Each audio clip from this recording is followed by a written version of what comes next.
भद्रं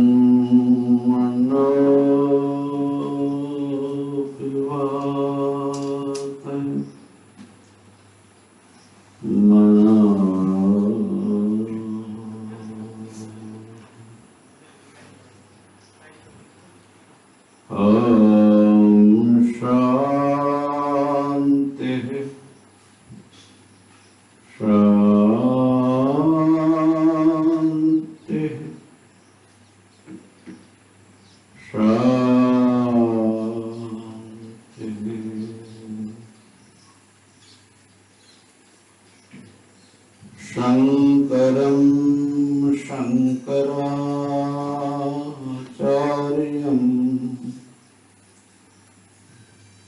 केशवं बादरायणं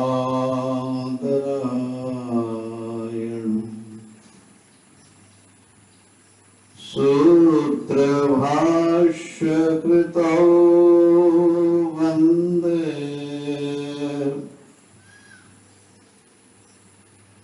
भगवन्तौ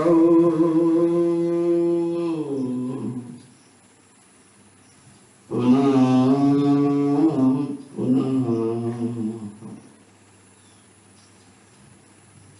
ईश्वरो गुरुरात्मेति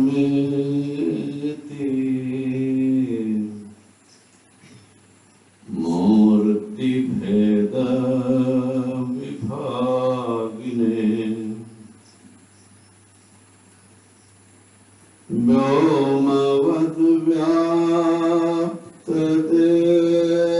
व्योमवद्व्याप्तदेहाय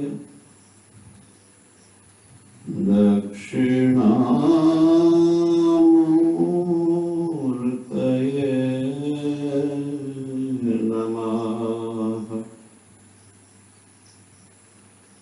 ॐ शान्ति शान्ति शान्ति।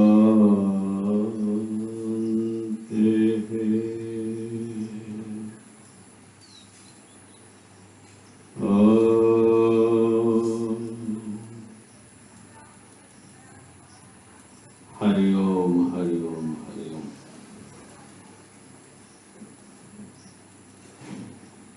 विवेक चूड़ामणि का स्वाध्याय चल रहा है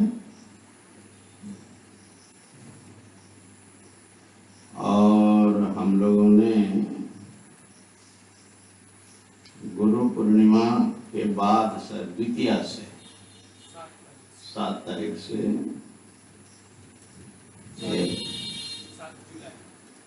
7 जुलाई से प्रारंभ किया और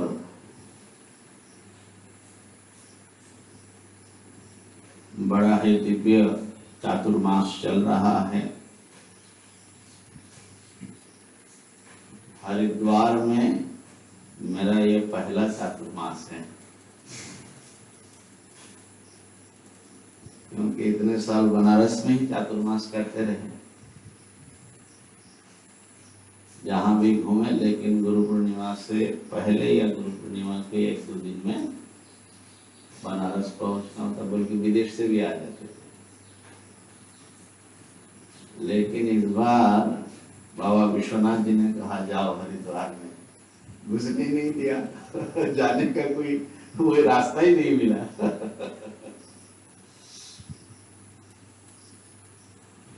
और बड़ा अच्छा बीत रहा है। विवेक चूड़ामणि के विचार के साथ में और गंगा मैया और हरिद्वार के इस दिव्य वातावरण के आनंद लेते हुए बहुत अच्छा बीत रहा है। अवधेश जी कह रहे थे कि आपका मुख्य यजमान चातुर्मास का करुणा बहन है। करुणा बहन की करुणा हुई तो हरिद्वार में चातुर्मास हो गया।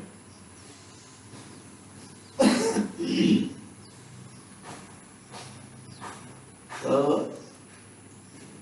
इन दिनों में हम लोगों ने लगभग 32 से 35 श्लोक का अध्ययन किया। मुख्य रूप से साधन चतुष्टय का वर्णन प्रकरण जो है ये हो रहा है।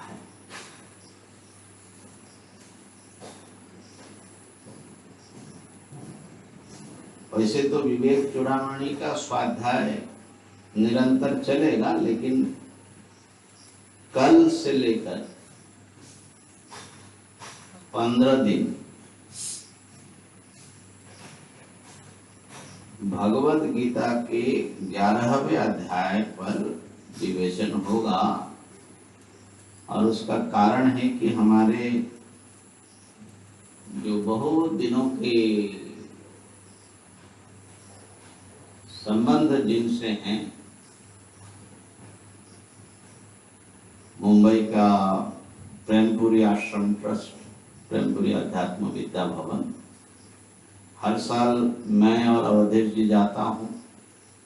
मेरा 15 दिन का वहाँ पर गीता पर प्रवचन हो रहा था, गीता सूत्र पर। तो इस बार हम गए नहीं। जून में होता है, मई में गए नहीं। तो उन लोगों का बड़ी बार बार प्रार्थना कर रहे थे कि आप दोनों मिल करके मास चलाइए। और तो कल से हम करेंगे। वैसे तो आपके फेसबुक में भी जाएगा और 10-10 श्लोक, एकादश अध्याय का 10-15 श्लोक लेंगे। जैसा आप चैंटिंग करते हैं ऐसा करके फिर हम करेंगे। तो जब भेजना होगा तो वो 1 ही घंटे का जाएगा वहाँ पर, मैंने यूट्यूब ना। आपका वो तो अलग होगा ना। हाँ, तो इसलिए कोई दिक्कत नहीं होगा। और आपका जैसा है वैसा चलता रहेगा फेसबुक में, ठीक है ना। और 15 दिन एकादश अध्याय पर विवेचन करेंगे। लेकिन ऐसा लगता है कि असल में ये जो सस्वरूप अनुसंधानम भक्तिरिक्त विधीयते, उसी का शायद कंटिन्यूशन होता रहेगा उसमें। क्योंकि वो जो है कैसे परमात्मा का अनुसंधान बनता है वो एकादश अध्याय में, दशम एकादश में वो आता ही है। तो भगवान की कृपा से गीता जी का भी चिंतन हो जाएगा। 15 दिन के बाद पुनः हम लोग इसको करेंगे। समय यही रहेगा हमारे लिए।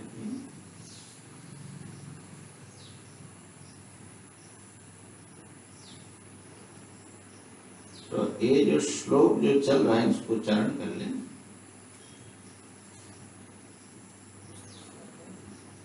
मोक्ष कारण सामग्र्यां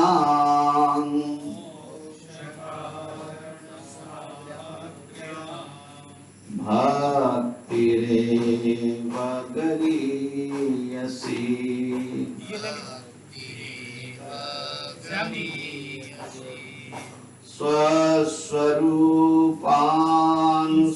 स्वस्वरूपानुसन्धानं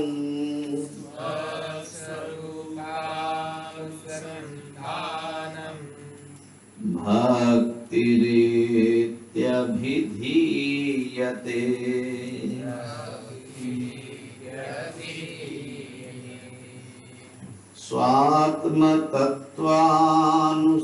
स्वात्मतत्त्वानुसन्धानं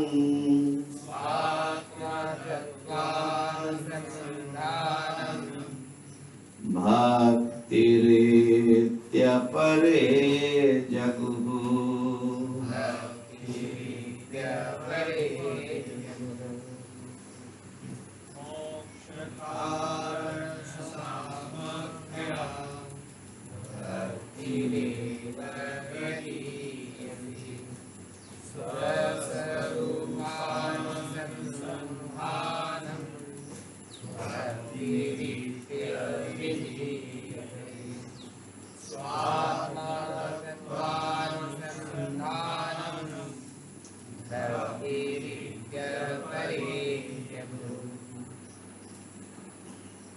स्वस्वरूप अनुसंधान, जिसे वेदांत में श्रवण मनन निधिध्यासन कहा जाता है, उसको मोक्ष के कारण सामग्री में श्रेष्ठ माना गया। उसे यहाँ पर भक्ति शब्द से ग्रंथकार ने कहा। और स्वस्वरूप का अनुसंधान कैसे किस प्रकार होता है वो उपनिषदों में वर्णित है। अपने स्वरूप का अनुसंधान, स्वयं का जो वास्तविक रूप है, यथार्थ रूप है, उसका अनुसंधान, उसकी खोज। मैं कौन हूं, तो इसके एक दो रूपों की चर्चा हम लोगों ने विगत दिनों में किया कि मैं कौन हूं। मैं शब्द से किसको लेना है? नित्य जो अहम प्रत्यय का आलंबन है। अहम करके, मैं करके हम जिस पदार्थ को पकड़ते हैं, जो हमारे ज्ञान में आता है, उसको लेना है। और जो नित्य हो, नित्य अहम प्रत्यय का आलंबन हो, कभी ये मालूम पड़े कभी वो मालूम पड़े, तो वो अहम प्रत्यय का नित्य आलंबन नहीं है, मैंने आत्मा नहीं है, मैं नहीं हूं। अच्छा, एक चीज यहां देख लीजिए, स्वस्वरूप का अनुसंधान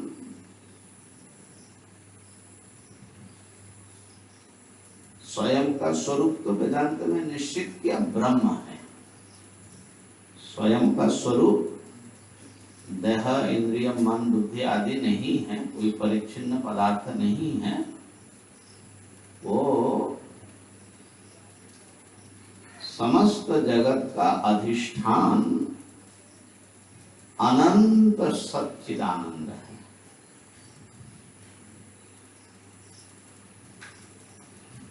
तो स्वस्वरूप का माने स्वयं का जो स्वरूप ब्रह्म है, अनंत वो सत्ता, अनंत चैतन्य, उसका अनुसंधान कहाँ करना है?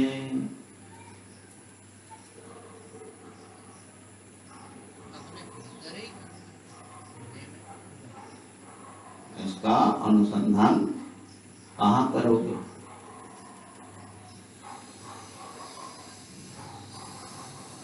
तो वेदांत ने सिखाया कि स्व का स्वरूप का अनुसंधान सर्वत्र करना।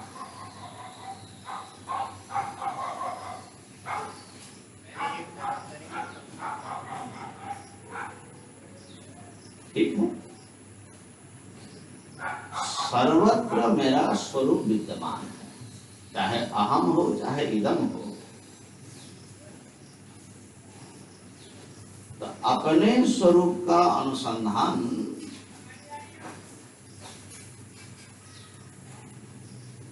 अंततः सब पदार्थ की वास्तविकता का अनुसंधान बन जाता है।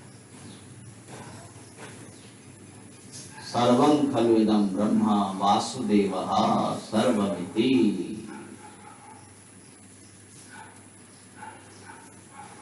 तो स्वस्वरूप अनुसंधान सुनने से जैसे देह इंद्रिय माने वैयक्तिक देह इंद्रिय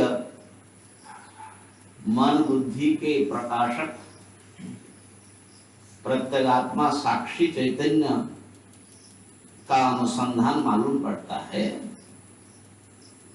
इतना ही नहीं है स्वस्वरूप का अनुसंधान। इदम प्रत्यय से ग्रहण करने वाला जो वस्तु है, जिन पदार्थों को अहम से भिन्न रूप से समझ रहे हैं,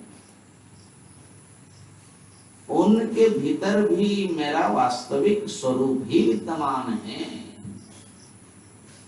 मेरा ही स्वरूप विद्यमान है। मैं ही नाना रूपों में सर्वत्र विद्यमान हूं। ये है वेदांत। इसलिए समाधिं सर्वदा कुर्यात् हृदये वाथवा वही। एक एक वस्तु जो आपके अनुभव में आ रहा हो, उसमें ब्रह्म, वो अनंत सत्ता उसमें विद्यमान है और वो मैं हूं। इसकी खोज, और इसकी खोज भक्ति है कि नहीं। सत्स्वरूप का अगर अनुसंधान इस ढंग से समझा जाए, जो वेदांत ने जो सचमुच समझा है, खाली सांख्य दर्शन के दृष्टि से तम पदार्थ का अनुसंधान मात्र न समझा जाए, तत्व का ऐक्य का अनुसंधान यदि समझा जाए सर्वत्र, तो यहाँ पर ज्ञान भक्ति एक हो जाता है। वो अनुसंधान भक्ति बन जाती है। ये अनुसंधान ही भक्ति है भाई। भगवान की खोज करनी भक्ति है, भगवान का खोज करना भजन है, भक्ति है। और भगवान हमारी अपनी आत्मा है, अपना अभिन्न है, तो सब जगह है उनकी हम खोज रहे हैं। वेदांत का अनुसंधान प्रायः हम लोग क्या समझते, सत्स्वरूप का अनुसंधान या ब्रह्मानुसंधान। ब्रह्मानुसंधान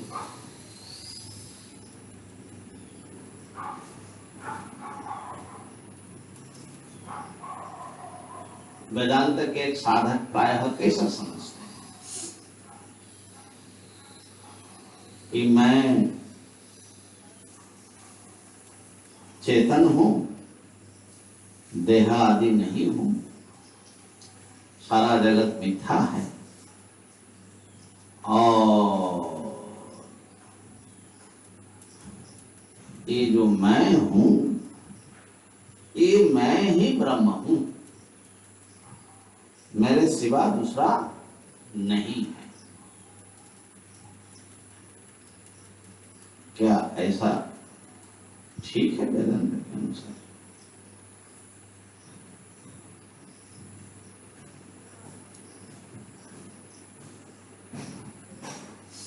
तो वही दिक्कत है, हो जाती है कि यहाँ पर तत्पदार्थ वाला हिस्सा और सारा जगत से कोई संबंध आपका है कि नहीं है, वो स्पष्टता आती नहीं है।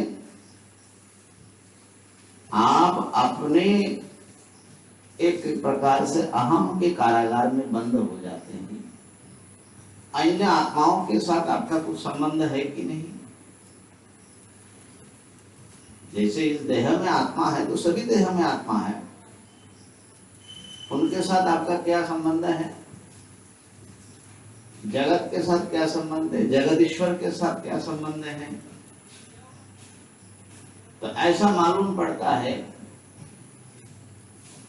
अगर सांख्यिक दृष्टि से हम देखें तो अहं से ऊपर तो उठाते हैं, आत्मा में ले जाते हैं, लेकिन उनकी आत्मा जो है एक वैयक्तिक आत्मा बन जाती है।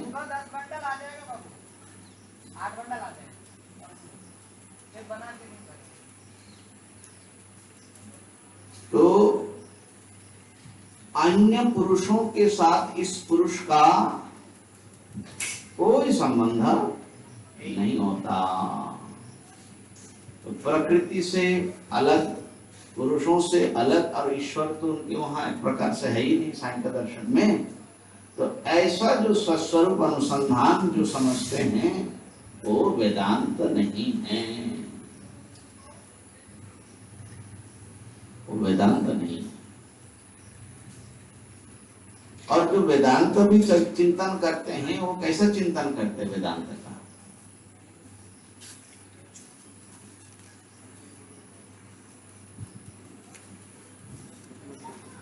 तो ऐसा चिंतन करते हैं कि ये त्वम पदार्थ देह इंद्रिय मन बुद्धि से उसका साक्षी है, और ये सारा जो जगत नाम रूपात्मक है, ये नाम रूपात्मक जगत तो मिथ्या है, लेकिन ये सब के सब जो हैं एक अधिष्ठान चैतन्य में माने ब्रह्म में अध्यस्त है, और वो ब्रह्म और मैं एक हूं। इस प्रकार से अधिष्ठान के साथ में कुछ समस्या हो रही है क्या?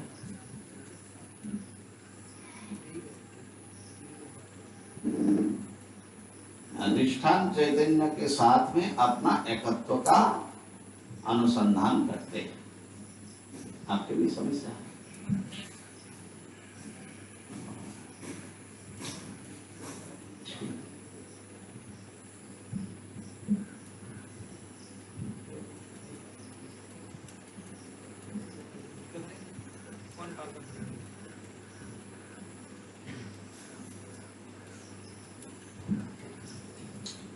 तो ऐसा जो वेदांत विचार है, मैं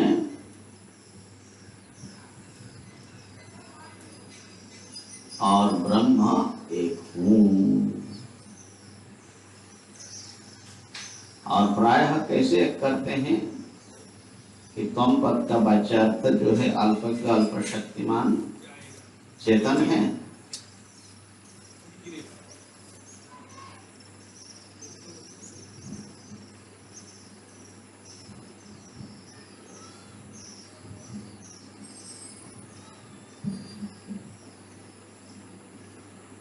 चलो कोई नहीं, सुन आवाज तो आएगा ना।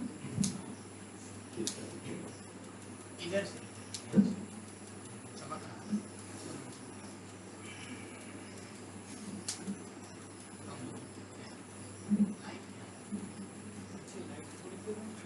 हाँ हाँ कोई बात नहीं। हाँ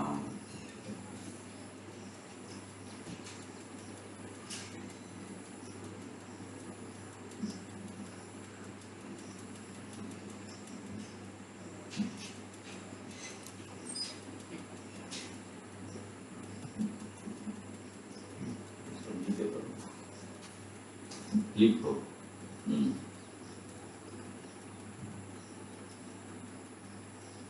हाँ, तो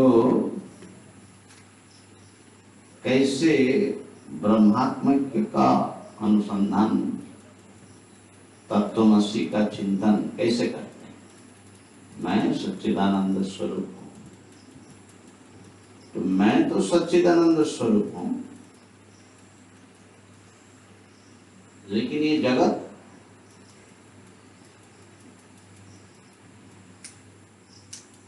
ये कौन है? जगत ईश्वर है।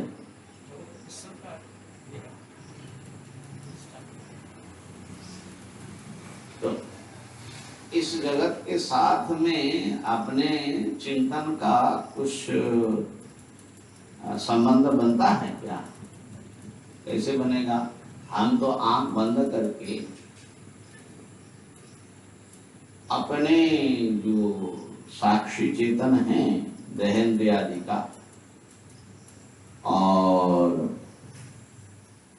उसको हम सच्चिदानंद स्वरूप भी समझ ले, लेकिन क्या ये ब्रह्म चिंतन होगा, ब्रह्मानुसंधान होगा?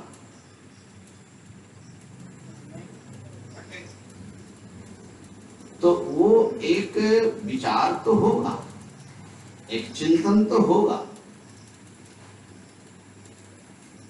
एक मस्तिष्क के चिंतन होगा,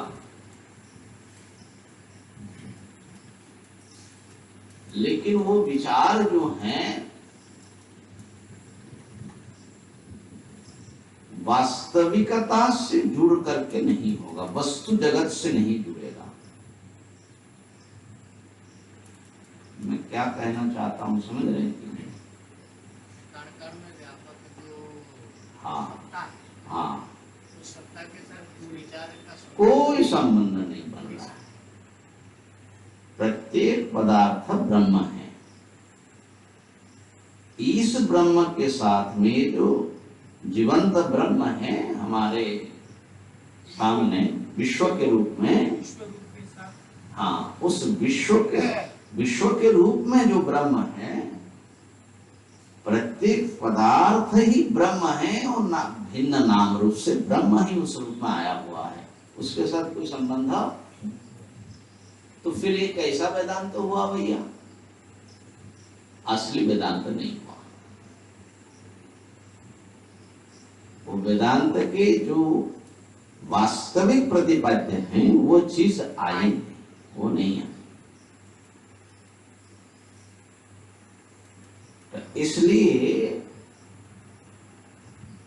मुझे जहां तक भैया वेदांत पढ़ते हुए पढ़ाते हुए समझ में आया,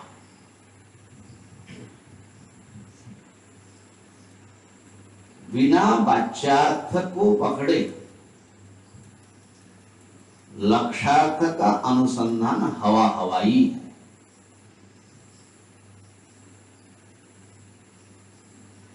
तो वाच्यार्थ चाहे वो त्वम पद का वाच्यार्थ हो, तत्पद का वाच्यार्थ, त्वम पद का वाच्यार्थ तो हम लोग पकड़ ही लेते हैं, ठीक है। त्वम पद के वाच्यार्थ में से उसके लक्ष्यार्थ को पहचानना, भाग त्याग करके, माने देह आदि दृश्य को अलग करके शुद्ध चैतन्य को पकड़ना। लेकिन तत्पदार्थ का अनुसंधान कैसे करोगे?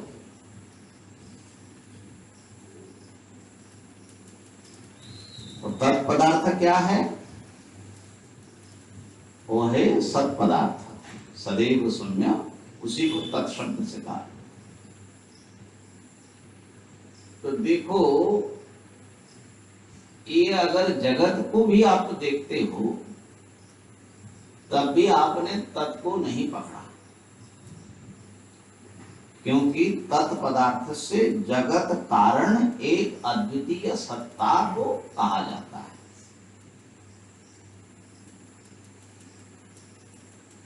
तो क्या जगत को देखते हुए उसका कारण वहां पर आपके अनुभूति में उपस्थित हो रहा है, आपको पकड़ में आ रहा है? माने जगत देखने पर ही जगदीश्वर वहां पर है, उसमें जगत के हर कण में जगदीश्वर विद्यमान है कि नहीं है? यदि आपको नहीं दिख रहा है तो आपको वाच्यार्थ ही समझ में नहीं आ रहा है। तत्पद का वाच्यार्थ है जगदीश्वर, तो वाच्यार्थ ही नहीं पकड़ रहे हैं तो आप लक्ष्यार्थ अधिष्ठान चैतन्य कहां से पकड़ोगे? क्योंकि अधिष्ठान चैतन्य में पहुंचने के लिए वाच्यार्थ में से कुछ भाग का त्याग करना होता है। तो आपको तो वाच्यार्थ ही हाथ में लगाने, तो इसलिए वेदांत का जो वास्तविक अनुसंधान है, सस्वरूप अनुसंधान या तत्वमसि महावाक्यार्थ का अनुसंधान, वो ईश्वर तत्व के माध्यम से ही वो ऊपर उठता है। ईश्वर को बाईपास करके, ईश्वर को अस्वीकार करके, ईश्वर को इग्नोर करके आप नहीं पहुंच सकते। मुझे जहां तक भैया समझ में आया है, इस विषय में बहुत बार हमने विचार प्रकट किया है विद्वानों के सामने भी, लेकिन ऐसा लगता है कि कुछ मतभेद है, इसलिए हम इसको बता रहे हैं कि मुझे ऐसा लगता है, बाकी आप लोग जो हैं और विद्वानों से भी माने राय ले सकते हैं। मुझे लगता है जगत जगदीश्वर और जगदीश्वर के रूप में जो परमात्मा तत्व विद्यमान है,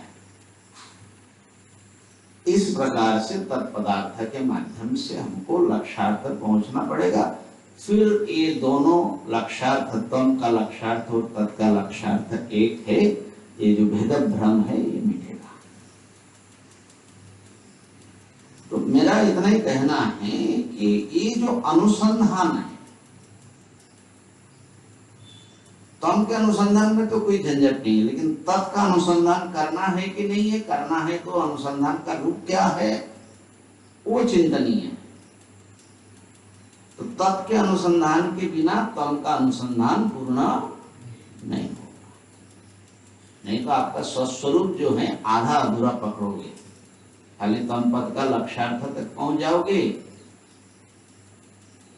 दृश्य को अलग करके खाली दृष्टा तक पहुंचोगे, लेकिन दृश्य जो है वो दृष्टा के स्वरूप से अभिन्न है, ये भी समझना पड़ेगा। ये वेदांत है। वेदांत ये कहता है कि तथाकथित दृष्टा और तथाकथित जो दृष्टा से भिन्न दृश्य हैं, ये दोनों एक ही सत्ता का प्रकाश है। यही तो अद्वैतवाद है। द्वैतवाद में दृष्टा अलग, दृश्य अलग, प्रकृति अलग, पुरुष अलग, और अद्वैतवाद में ऐसा दो कोई तत्व नहीं है। जो प्रकृति और उसके परिणाम कह रहे हैं और जो तथाकथित दृष्टा बोल रहे हैं, वो एक ही सत्ता का दो रूप में प्रकाश है। और ये बात वेदांत के समस्त ग्रंथ में मिलता है, लेकिन पता नहीं हम लोग इसको इग्नोर कर जाते हैं, उसको समझते नहीं। यहां तक कि वेदांत परिभाषा ले लीजिए। वेदांत परिभाषा जो प्रमाण परिच्छेद है उसका, उसी में आ रहा है कि किसी वस्तु का ज्ञान कैसे होता है हम लोगों को। तो ये सामने जो वस्तु है ये क्या है? विषय, देखने वाला दृष्टा, ज्ञाता, इसको बोलते प्रमाता, ये बोलते प्रमेय। और जो अंतःकरण की वृत्ति आदि नेत्र द्वार से निकलता है उसको बोलते हैं प्रमाण। ठीक है ना? तो ये नहीं कहते हैं कि वेदांत ये विषय हैं, ये प्रमाता है, ऐसे नहीं बोलते। क्या बोलते हैं? विषयावच्छिन्न चैतन्य, अंतःकरण अवच्छिन्न चैतन्य और अंतःकरण वृत्ति अवच्छिन्न चैतन्य। ऐसा क्यों बोलते भाई? ऐसा तो सांख्य परिभाषा में भी ढंग की बात नहीं करते। ये जो आप देख रहे हैं, किसको देख रहे हैं? विषय अवच्छिन्न चैतन्य। अरे भाई वहां चैतन्य कहाँ है? वो तो जड़ है हमारे लिए, चैतन्य किधर से आ गया? तो हम लोगों को लगता है कि अंतःकरण अवच्छिन्न चैतन्य तो ठीक है, मैं, लेकिन सामने जो है वो है जड़ वस्तु, वहां चैतन्य कहाँ है? हैं? भाई जड़ तो दिखता है चेतन दिखता है क्या? क्या ये वही पूछना पड़ेगा। प्रहलाद को उनके पिताजी ने पूछा था हिरण्यकशिपु ने तुम्हारा हरि कहाँ रहता है? बोले सर्वत्र है। बोले एक स्तंभ में दिखता है, स्तंभे कथम न दृश्यते, तो बोले स्तंभ में भी है। लेकिन हिरण्यकशिपु को स्तंभ ही दिखता है, हरि नहीं दिखता, तो प्रहलाद को हरि दिखता है। तो हम क्या है बताओ? हम हिरण्यकशिपु की स्थिति में है कि प्रहलाद की स्थिति में है? हमको क्या दिखता है? हाँ, हमको तो भैया ब्रह्म दिखता नहीं, चैतन्य नहीं दिखता है। हमें जो है सत्ता तो हमको भी महसूस में होती है कि कोई है, कोई चीज, लेकिन वो जो है जड़ पदार्थ है, चैतन्य नहीं दिखता। अब वेदांत का ये है कि भाई वो चैतन्य है, और इधर वाला चैतन्य उधर वाला चैतन्य एक ही चैतन्य है। जैसे घटाकाश और महाकाश, इधर उपाधि अलग है अंतःकरण, इसलिए ये अहम रूप में, उधर उपाधि है नाम रूप, इसलिए वो इदम रूप में। लेकिन दोनों के भीतर भीतर दोनों मिला हुआ है, एक सत्ता इधर और उधर है, खाली उपाधि के कारण टुकड़ा मालूम पड़ रहा है। तो ये जब तक नहीं समझेंगे तो कहां से वेदांत आ जाएगा? और ये समझना खाली दिमागी खेल नहीं है हमारा, जड़ में चेतन को प्रकट करना पड़ेगा। इसलिए मैं समझता हूं कि वेदांती जैसा बड़ा भक्त और कोई नहीं हो सकता है, समझे? देखो हमारे हृदय में भगवान है, इसका ध्यान लगाना आसान है। भगवान वैकुंठ में बैठे हुए लक्ष्मी नारायण जी, उसका भी ध्यान लगा सकते हैं। वृंदावन में लीला कर रहे, उसका भी ध्यान लगा सकते हैं। खंबे भी बैठा है, ये तो खाली वेदांती ही कर सकता है। मैं समझता हूँ कि उसको देख सकते हैं, ठीक है ना? तो इसलिए वेदांत के अनुसंधान की जब प्रक्रिया से आप गुजरेंगे, वो श्रवण के भूमि में हो, और श्रवण से फिर मनन की भूमि में जाए, मनन से निधिध्यासन की भूमि में जाए, तो हर स्तर में मैं समझता हूं उसको उस परम सत्ता के साथ में उसका जुड़ाव, उसका संबंध, उसका चिंतन, उसका समर्पण, उसका ध्यान ये चलता है। इसलिए वेदांत का विचार जो है ना बाबा, ये पराभक्ति है, भक्ति का बहुत उत्कृष्ट रूप है। हाँ, ये जरूर है कि अगर ठीक से उसको नहीं पकड़ा तो भक्ति नहीं रहती, वो एक इंटेलेक्चुअल जिम्नास्टिक हो जाता है, एक दिमागी खेल हो जाता है। वो आपके अस्तित्व से गहरे जुड़ता नहीं है वो चीज। तो इसलिए सस्वरूप अनुसंधान, इसको अनुसंधान क्या चीज है, प्रैक्टिकल करना पड़ेगा। हर चीज में ब्रह्म दर्शन, हर नाम रूप के मुखौटों को उसके भीतर वो बैठे हुए हैं। घूंघट का पट खोल रे तो है पिया मिलेंगे, घूंघट का पट खोल। एक घूंघट ओढ़ करके हमारे परम प्रियतम, हमारी ही अपनी आत्मसत्ता, निरुपाधिक ब्रह्म वस्तु बैठे हुए हैं, और घूंघट का पट खोलना, यही तो वेदांत है। आज जब हम प्रातः काल गए तो प्रातः काल हम लोगों का बड़ा सुंदर होता है, गंगा जी के साथ, प्रकृति के साथ, है ना, घूमते हुए ब्रह्म का आनंद लेते हुए हम लोग चल रहे हैं। तो आज वहां जब 1 नंबर घाट पर पहुंचे तो थोड़ी देर में बारिश आ गई। हाँ, बारिश अच्छी हुई तो हम लोग चले गए, वो जो कुटिया बनी है उसके बारामदे में हम बैठ गए। हमारा प्राणायाम पूरा हो गया वहां पर।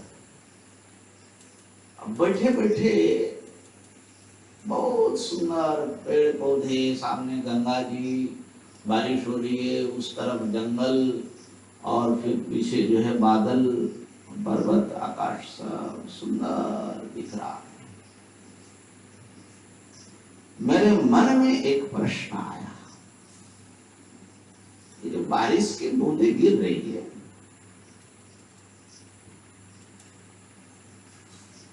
और ये जो पूरी जो प्रकृति है, पूरा जो दृश्यावली जो उपस्थित है, इसके साथ में मेरा संबंध क्या है? कोई संबंध है कि खाली मैं देख रहा हूं, मैं अलग हूं और ये अलग है? क्या है ये जो देख रहे हैं, इसके साथ कोई मेरा बहुत अंतरंग या उस ढंग का कोई रिश्ता तो नहीं मालूम पड़ता है। हम तो बिल्कुल अपने आप को एक सेपरेट एग्जिस्टेंस और एंटिटी के रूप में जानते हैं। दुनिया में हम घूमते घामते हैं, लेकिन इसके साथ में कोई गहरा हमारा रिश्ता है ऐसा तो नहीं मालूम पड़ता।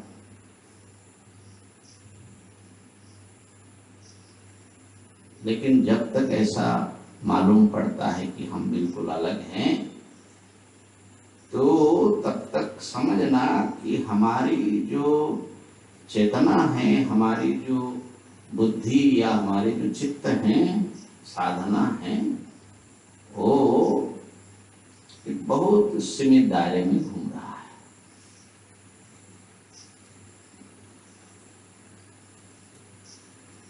तो मेरे मन में एक भाव आया, जैसे ये बारिश का बूंद गिर रहा है, एक बिंदु जो है, ये कहां से आया, कौन गिरा रहा है? ये सारा अस्तित्व कहां से आया और मैं कहां से आया?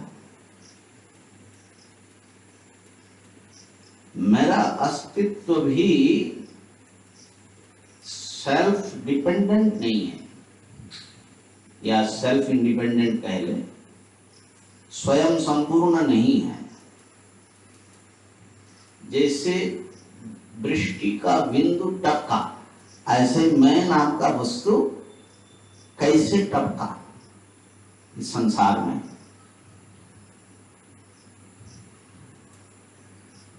ऐसे ही आया।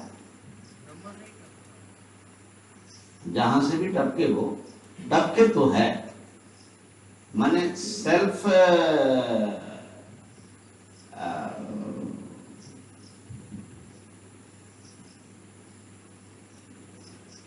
स्वयं संपूर्ण नहीं है, संपूर्ण भी नहीं है और स्वयंभू भी नहीं है। स्वयंभू माने स्वयमेव भवति, कहीं से गिरा, मूल से गिरा। तो प्रत्येक अस्तित्व उस समय जो हम देख रहे थे, मुझे ऐसा लग रहा था सारा अस्तित्व जो है, कोई भी पदार्थ अपने आप में पूरा नहीं है, वो कहीं से खिला हुआ है। उसके पीछे हमारा अननोन फैक्टर है, लेकिन प्रत्येक पदार्थ इंक्लूडिंग मी, हम जो हैं मैनिफेस्ट हुए, प्रकट हुए, आए। तो जिसने इस जगत को प्रकट किया, उसी तत्व ने मुझे भी प्रकट किया। तो इसका मतलब ये हुआ कि देखने में अलग लग रहा है, मैं अलग हूं, लेकिन हम दोनों की नाड़ी जो है ना, जैसे बच्चे की नाड़ी जो है माँ के नाभि से जुड़ा होता है, ऐसे ही हमारे अस्तित्व की नाड़ी और उस पदार्थ के अस्तित्व की नाड़ी बहुत गहरे किसी चीज में जुड़ी हुई है। बड़ा अच्छा लगा। क्यों अच्छा लगा ये तो नहीं पता, क्योंकि जो फॉरेन मालूम पड़ रहा था, अलग मालूम पड़ रहा था, बिल्कुल सेपरेट कटी हुई चीज मालूम पड़ रही थी, अब ऐसा लग रहा है कि हम सब जो हैं कहीं एक सत्ता से ग्रथित है। और ये क्यों हमको ऐसा मालूम पड़ा? क्योंकि हमने वेदांत का संस्कार हमारे भीतर है, उसी ने हमको सिखाया कि यतो वा इमानि भूतानि जायन्ते येन जातानि जीवन्ति यत् प्रयन्त विषं विशन्ति तत् ब्रह्मा।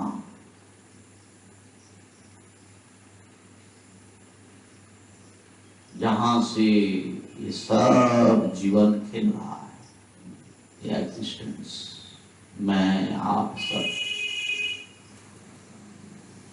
और जिसके द्वारा ये सब जीवित है, ये बड़ी इंटरेस्टिंग चीज है। सृष्टि जो है ये कोई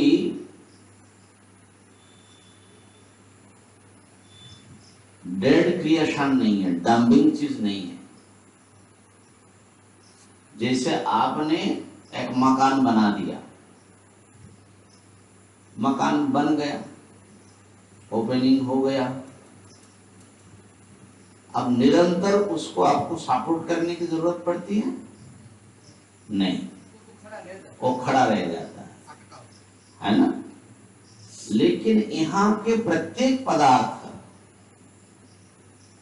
ये क्रिएट हुआ तो ठीक है, लेकिन उसके क्रिएशन जो है वो कंटिन्यू प्रोसेस है।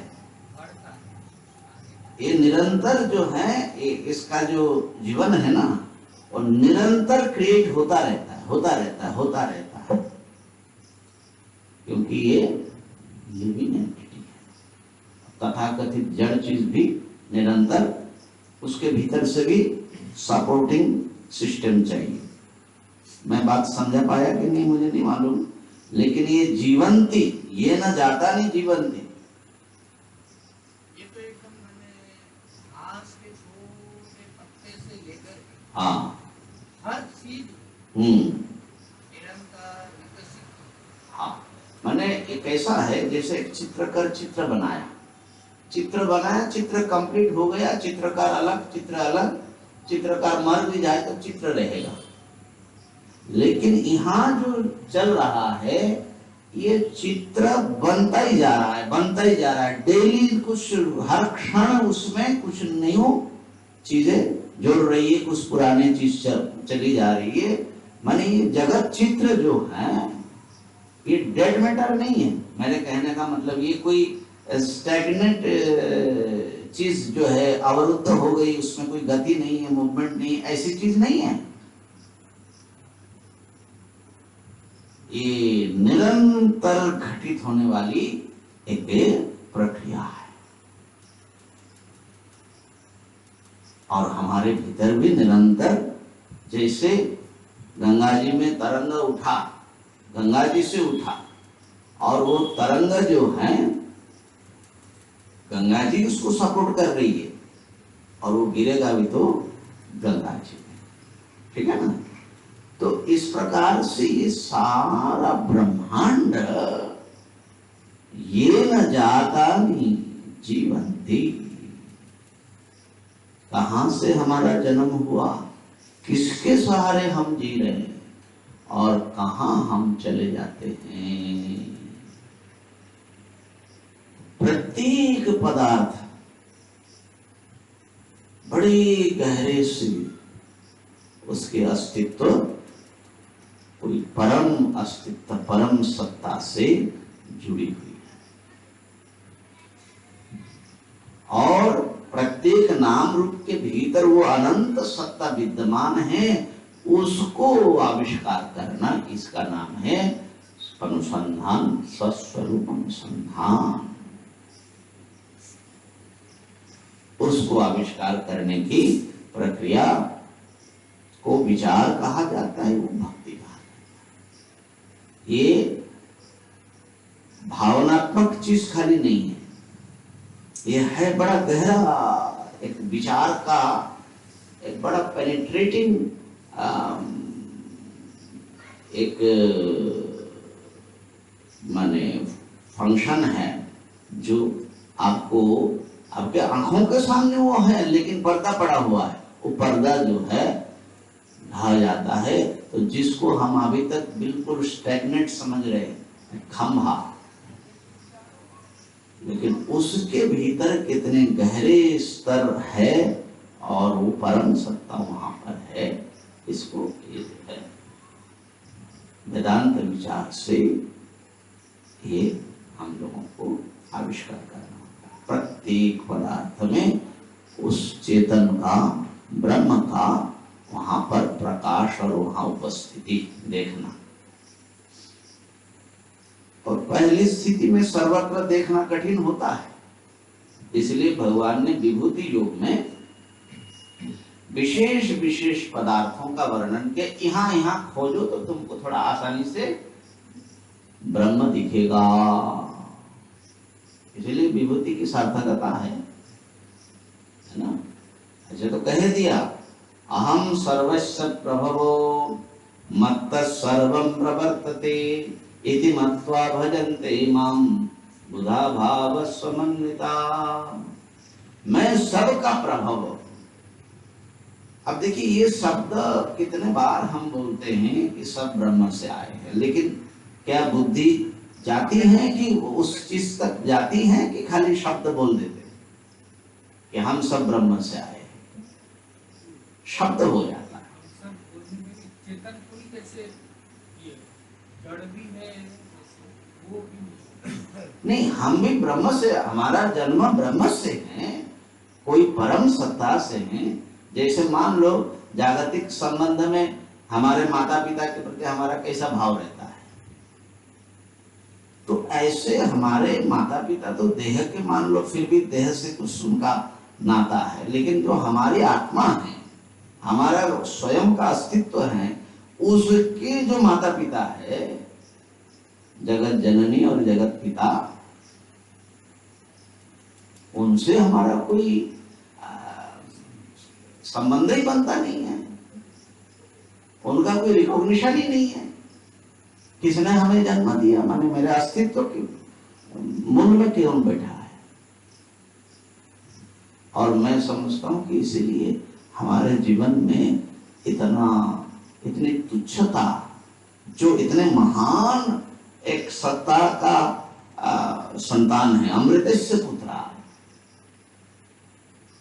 लेकिन वो परिचय भूल करके संसार का बड़ा सीमित और मिथ्या तुच्छ चीजों को पकड़ करके उससे हम संबंध बना करके जी रहे हैं, तो हमारा जीवन जो है सो दिखाई पड़ता है।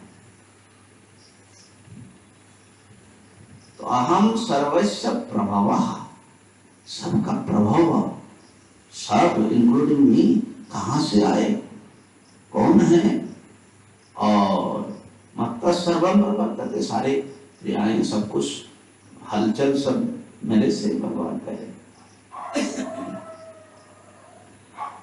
और इस बात को फिर प्रयोगात्मक पद्धति से विभूतियों में लगाया। अहम आत्मा गुणाकेश सर्वभूताशय स्थित, अहम आदिश्च मध्यं च भूतानामंत एव च आदित्यानाम अहम विष्णु करके विशिष्ट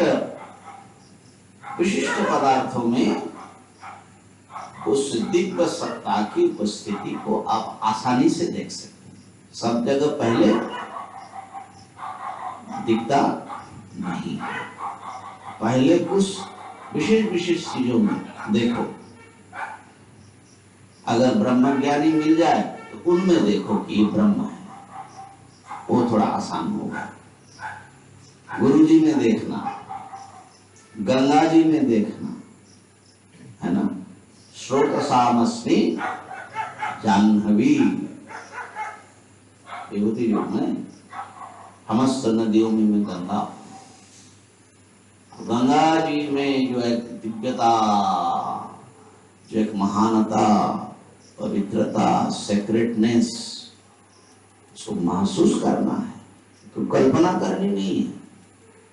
उनकी दिव्यता को जैसे अग्नि के सन्निधि में जाएंगे तो गर्मी लगेगी कि नहीं लगेगी, कल्पना करनी पड़ती है क्या? नहीं। ऐसे ही अश्वत्थ वृक्ष में, हिमालय पर्वत में, नाना विशिष्ट रूपों में, जहां जहां जितना आपको दिखाई पड़ेगा कि यहां पर परमात्मा बैठे हुए हैं, उतना ही आपको आपका ब्रह्माभ्यास वो प्रबल होगा, जीवंत होगा, और वो प्रस्तुत करेगा कि सारा जगत जिस विराट चैतन्य का एक शरीर है, एक प्रकाश है। अथवा बहुनैतेन ज्ञातेन तवार्जुन विष्टभ्याहमिदं कृष्णं एकांशेन स्थितो जगत्। तो श्रवण मनन निधिध्यासन जो है, श्रवण तो ठीक है, गुरु के पास बैठ करके आपने शास्त्र श्रवण किया और वेदांत का तात्पर्यार्थ आपकी मुट्ठी में आया। अब मनन करके, मनन से क्या होगा? प्रमेय असंभावना दूर होगा। प्रमेय क्या है? प्रमेय ये सामने है, प्रमाता तो आप है, प्रमेय तो ये है। अब इसमें उस तत्पद का वाचा, पहले ईश्वर रूप देखो, ईश्वर की उपस्थिति देखिए समस्त जगत में, फिर अधिष्ठान तत्व की उपस्थिति।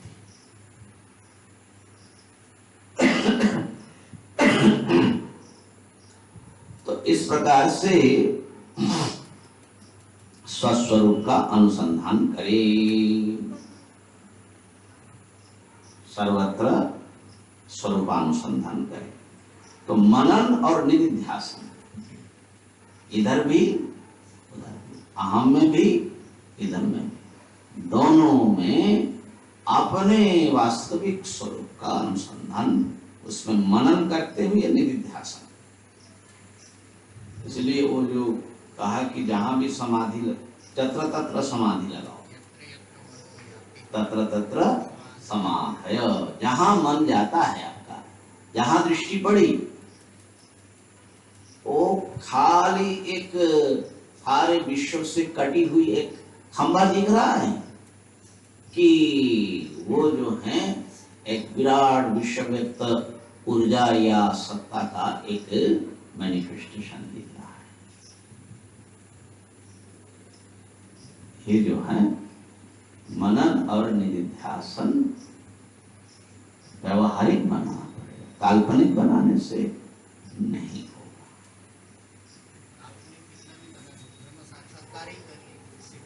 हाँ, काल्पनिक ब्रह्म साक्षात्कार भी हो सकता है, लेकिन उससे खास कल्याण नहीं होगा, अज्ञान का नाश नहीं होगा। अच्छा, अब समय के भीतर इसको पूरा करना है, लेकिन संकेत वैसे तो कल से हम लोग विश्वरूप का अनुसंधान तो करेंगे, ठीक है ना। तो उस चीज को तो हम कल के लिए छोड़ते हैं, किस प्रकार से विश्व के प्रत्येक पदार्थ जो है एक विराट चैतन्य का देह है, उनके एक विराट देह में सब जो है एकस्थम तत्रैकस्थम जगत कृष्णम प्रविभक्तम अनेकधा अपश्यत् देवदेवस्य शरीरे पांडवस्तथा। तो उसका तो कल अनुसंधान करेंगे। अब जो है इसमें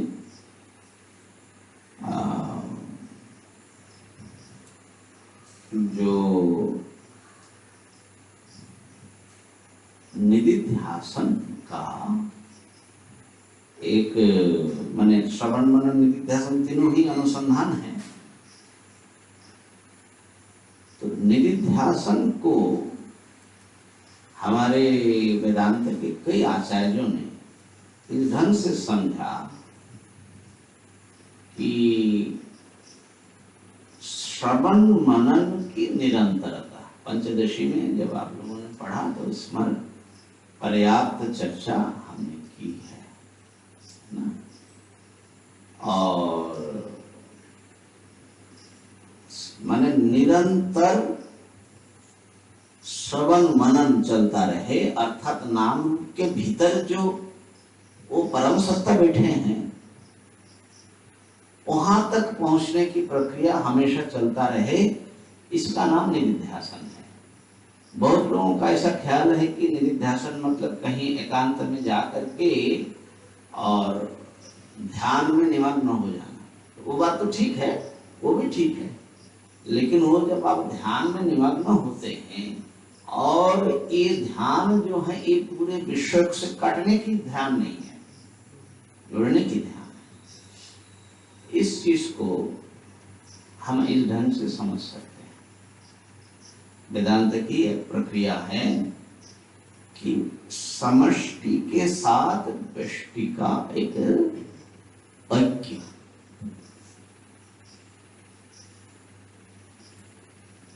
अब इसकी क्या जरूरत पड़ती है?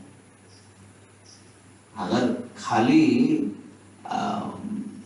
तम पदार्थ के विवेक मात्र से माने जागृत स्वप्न सुषुप्ति का जो वैयक्तिक स्थिति है उसके साक्षी का अनुसंधान से अगर काम बन जाता है तो ये समष्टि का गड़बड़ झाला क्यों ले आते हैं कि विश्व और विराट का एकत्व अनुसंधान करो, तेजस और हिरण्यगर्भ का, प्राज्ञ और ईश्वर का, और तुरीयत्व ही है। ऐसा क्यों गड़बड़ झाला करते भाई? ठीक है ना। तो ये जो व्यष्टि और समष्टि को एक करना, दूसरे अर्थ में समष्टि की सत्ता में व्यष्टि सत्ता को अर्पण कर देना, ये क्या है? ये अनुसंधान भी है और साथ में समर्पण भी है कि नहीं? कैसी भक्ति है वेदांत की? देखिए, ऐसा भक्ति कौन करेगा बाबा? वेदांत की जो भक्ति है देखिए, ठीक है ना। तो ये ब्रह्माभ्यास शब्द से कहा है ना, तच्चिंतनम तत्कथनम अन्योन्यम तत्प्रबोधनम एतदेक परत्व। बस यही खाली लगे रहे, इसी में तत्पर हो जाए, तदेक पर हो जाए, ब्रह्माभ्यासम विदुर्बुधा।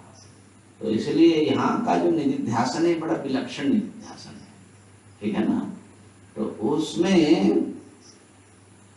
ये जो पहले जो तम पदार्थ के रूप में हमारे सामने उपस्थित होता है, ये स्थूल शरीर। कल एक बड़ा सुंदर प्रवचन हम लोग सुन रहे थे, तो उसमें ये बता रहे हैं कि देखिए शरीर के भीतर जो है हमारा जो अस्तित्व है कितना रहस्यमय है। एक जो जिसको हम इदम रूप से समझते, मान लीजिए कंप्यूटर है, बहुत कॉम्प्लिकेटेड और बहुत कुछ उसमें है, लेकिन फिर भी कंप्यूटर जो है उसका खाली एक ही आयाम है, एक ही एस्पेक्ट है, वो फिजिकल स्टेट में है। कंप्यूटर के भीतर आप घुस सकते, लेकिन वो फिजिकल है, माने उसमें प्राण नहीं है, मन नहीं है। लेकिन ये जो शरीर है इसके भी फिजिकल जो भी स्टेट है, माने चीर चार करके आप जो देखेंगे उसके भीतर कैसे हड्डी है, कैसा क्या है, उसका ढांचा फिजिकल स्टेट है। लेकिन ये प्राण सत्ता है? वो तो थोड़ा उन्होंने तो उतने में कह दिया, मैं थोड़ा इसको और गहरे में देखना चाहता हूं। तो हमारा जो फिजिकल स्टेट है, ये फिजिकल स्टेट तो चिर फाड़ करके माप करके बता देंगे कि इतना मटेरियल है, फलाना है, ठिकाना है। लेकिन ये जो जिंदा है, ये जी रहा है कि नहीं जी रहा? कंप्यूटर जीता है क्या? तो नॉन लिविंग मैटर और लिविंग मैटर में फर्क आ गया। तो ये जो लाइफ है, ये एक और आयाम है, अनदर एस्पेक्ट है। लाइफ तो पेड़ पौधों में भी है, लाइफ है, कंप्यूटर में इतना भी नहीं है, लेकिन उसमें हमारे जैसा मन, सोच, विचार करने वाला, फील करने वाला वो चीज डेवलप नहीं है। तो हमारे में एक और आयाम उपस्थित हो गया जो प्राण से ऊपर है, मन। सोच विचार चलता है, फील करते हैं, सुख दुख अनुभव होता है। लेकिन खाली सोच विचार ही नहीं है, फीलिंग ही नहीं है, एक इंडिविजुअल एग्जिस्टेंस इसमें मैं करने वाला, अहंकार बोल लो या विज्ञानमय कोश बोल लीजिए। मैंने एक विचित्र चीज देखिए, ये टेबल है, ये भी एक वस्तु है, लेकिन इस टेबल को मैं करके कोई आत्म चेतना नहीं है। इसके साथ उसका फर्क मैं समझता हूं, ये नहीं समझता है। वो नहीं कहते कि मैं अलग हूं, लेकिन आप बोलते हैं कि नहीं बोलते हैं? सबसे अपने को अलग करके सत्ता देते हैं कि नहीं देते हैं? ये कौन देगा? तो आपके भीतर एक आयाम और है, उसको विज्ञानमय कोश समझ लीजिए, चेतना कह लीजिए, अपनी चेतना, आत्म चेतना। और महाराज उसके भी भीतर अव्यक्त बीज के रूप में जिसने आपके भीतर इतना सब चार आयाम प्रकट किया है, वो पोटेंशियल वहां पर है। उसको आनंदमय कोश, अज्ञान, माया, प्रकृति, अव्यक्त, ये सब शब्द से कहा जाता है। और उसके भी गहराई में महाराज एक परम चैतन्यमय सत्ता बैठा हुआ है, साक्षी बनी। तो हमारे भीतर इतने आयाम हैं, इस प्रकार से प्रत्येक, पहले हमारी चेतना का स्तर, मैं खाली अपने को शरीर समझ रहा हूं, लेकिन जब विवेक विचार करेंगे तो ये शरीर को जो हम सारे दुनिया से काट करके अलग कर रहे हैं, असल में ये सारे दुनिया के हर चीज से वो थोड़े अंडरग्राउंड लेवल से जुड़ा हुआ है।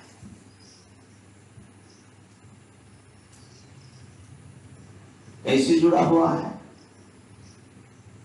सांस लेते हो कि नहीं? निरंतर। और मजे की बात है कि सब लोग, सब प्राणी सांस ले रहे हैं। तो सब प्राणी जो है एक सांस के धागे से जुड़ा हुआ है, ये समष्टि। आप बिल्कुल कट नहीं सकते। इसी प्रकार जो आप अन्न जल लेते हो, कहां से लेते हैं? अन्न कहां से आता है? हम जो खाते हैं, आप जो खाते हैं, ये अन्न देने वाली धरती मां है कि नहीं? और अन्न का भी निरंतर फ्लो चलता है। जल तो देखो, निरंतर जल निकल रहा है और जल पीना पड़ता है थोड़ी थोड़ी देर में, ठीक है ना? आ रहा है, जा रहा है, आ रहा है, जा रहा है। तो अन्न हो, जल हो, अग्नि हो, गर्मी, ऊर्जा की जरूरत है, अग्नि, वायु हो, आकाश हो, इस शरीर के एक एक जो सेल है ना, हर सेल में वो सांस लेता है, भोजन लेता है, पानी लेता है, नहीं तो डेड सेल हो जाएगा। और इसका मतलब है कि प्रत्येक सेल पूरे विश्व ब्रह्मांड से समष्टि से जुड़ा। तो बाउंड्री नहीं है, बाउंड्री तो हमारे अहंकार ने लगाया। ये तो निरंतर इसके साथ में लेन देन के संबंध से जुड़ा हुआ है। बाउंड्री काल्पनिक तो नहीं कहेंगे, लेकिन हमारे अहंकार का एक प्रकार से, माने ऊपर ऊपर से बाउंड्री, भीतर जाओगे तो बाउंड्री नहीं। तो ये जो अंडर करंट चल रहा है सारी दुनिया से, जो मेरा एक संबंध है, अगर सूर्य भगवान वहां ना हो तो एक भी पार्थिव जीवन का अस्तित्व ही ना हो। तो जिसको हम दूसरा दूर समझ रहे हैं वो हमारे जीवन दे रहा है। तो इस प्रकार से पूरे विश्व के साथ में बहुआयामी जुड़ाव हमारा है, देह से, प्राण से, बल्कि मन से, समष्टि मन, समष्टि अहम और समष्टि जो अव्यक्त और जो है परम अधिष्ठान जी। तो ये जो है इसको ओंकार के माध्यम से बताया। एक मात्रा, ये जो विश्व है स्थूल देहाभिमानी, और ये जो है समष्टि ब्रह्मांड अभिमानी चेतन, तो उसमें विराट चेतन। तो विराट चेतन और विश्व चेतन को एक करो। तो देखिए, वेदांत कोई कूद करके अधिष्ठान मैं हूं, सच्चिदानंद मैं हूं बोलने का नाम नहीं है। मैं समझता हूं कि आपको ये जो है ये हर लेवल से एक विराट सत्ता से एकाकार होना पड़ेगा। और वो एकाकार होना कोई उपासना या भावना की बात नहीं है, वो अनुसंधान, गहरे अनुसंधान के माध्यम से ये ऐक्य एस्टैब्लिश्ड जो है होगा, बल्कि एस्टैब्लिश्ड है, उसका डिस्कवरी होगी, उसका रिकॉग्निशन होगा। इस बात को हम जो है विश्व रूप अनुसंधान में थोड़ा सा इसको समझने की कोशिश करेंगे। तो इसको यहाँ पर जो है पूरा करते हैं, एक श्लोक जो है उसको पढ़ करके पूरा कर देते हैं। 33वां श्लोक, मान स्वस्वरूप अनुसंधान भक्ति क्यों है, मैं समझता हूँ कि अब आपको बहुत अच्छी तरह समझ में आ गया है ना। वेदांत विचार कोई ऐसा माने हवाई चीज नहीं है, इंटेलेक्चुअल जिम्नास्टिक नहीं है। इसलिए तो वेदांत विचार जो है भारत के सभी संप्रदायों का प्राण है, वहीं से सब निकला, यह अकारण नहीं है। अच्छा, ऐसा जो साधन चतुष्टय संपन्न होकर के जो ये भक्ति करना है, सस्वरूप अनुसंधान, इस सस्वरूप अनुसंधान के लिए एक गाइड की जरूरत पड़ेगी। स्वतंत्रता से, अपनी बुद्धि से खाली ये चीज नहीं होगी, इसलिए उसको गुरु के पास जरूर जाए, ये बता करके उक्त साधन संपन्न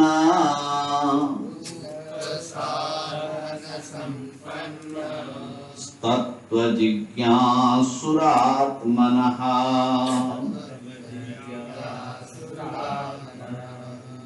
उपसीदेद गुरुं प्राज्ञं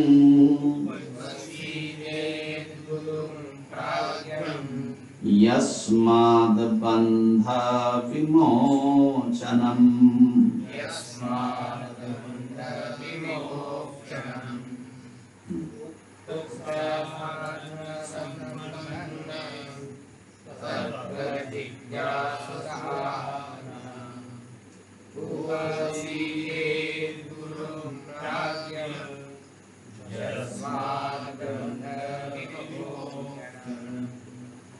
उक्त साधन संपन्न, माने साधन चतुष्टय संपन्न, जिसका कथन पूर्व में हो चुका है। ऐसे व्यक्ति आत्मन तत्व जिज्ञासु, जो अपने आत्मा के यथार्थ तत्व का जिज्ञासु है, जानना चाहता है, वो गुरुम प्राज्ञम उपसीदेत, प्राज्ञम गुरुम उपसीदेत, ब्रह्म साक्षात्कार संपन्न गुरु के निकट जाए, वो जाकर के वो उपसदन करे, माने गुरु उपसदन माने गुरु अभिगमन, और जाकर के उनके चरणों में बैठे। जस्माद बंध विमोचनम, जिस गुरु से उसको संसार बंधन से मुक्ति मिलेगी, वो गुरु बताएंगे कैसे संसार बंधन से मुक्त होना है। तो इस प्रकार से गुरु की आवश्यकता खास करके वेदांत शास्त्र में भी बहुत बताया है। मैंने कई बार आपको सुनाया कि भाष्यकार ये बोलते हैं कि कितने भी आप सुपठित हो, सुपंडित हो, लेकिन स्वातंत्रेण ब्रह्म ज्ञानान्वेषणम न कुर्यात्, स्वतंत्र बुद्धि से ब्रह्म ज्ञान की खोज न करो, क्योंकि उससे जो है हो सकता है कि आपको सब वेदांत मालूम हो, ठीक ठाक मालूम हो, लेकिन जितनी प्योरिटी, जितनी नम्रता, जितना समर्पण चाहिए, वो बिना गुरु के आपका होगा नहीं। इसमें आपका स्वयं के अहंकार ही बहुत बड़ा बाधक बनता जाएगा। तो गुरु के पास अवश्य जाएं। अब इस पाठ का जो आगे गुरु कैसा है, होना चाहिए, गुरु का लक्षण बताया, कैसे जाना चाहिए, कैसे उनसे प्रार्थना करनी चाहिए, और फिर जो है क्या प्रश्न करना चाहिए, ये जो 15 दिन के बाद, माने कल जो है एक कार्यक्रम तो होगा, प्रवचन होता रहेगा, स्वाध्याय, लेकिन वो एकादश गीता सूत्र, तो एकादश अध्याय पर आधारित है, उससे होगा। और 15 दिन बाद फिर हम लोग इसके आगे के प्रसंग का विचार करेंगे। ओम पूर्णमदः पूर्णमिदं पूर्णात् पूर्णमुदच्यते पूर्णस्य पूर्णमादाय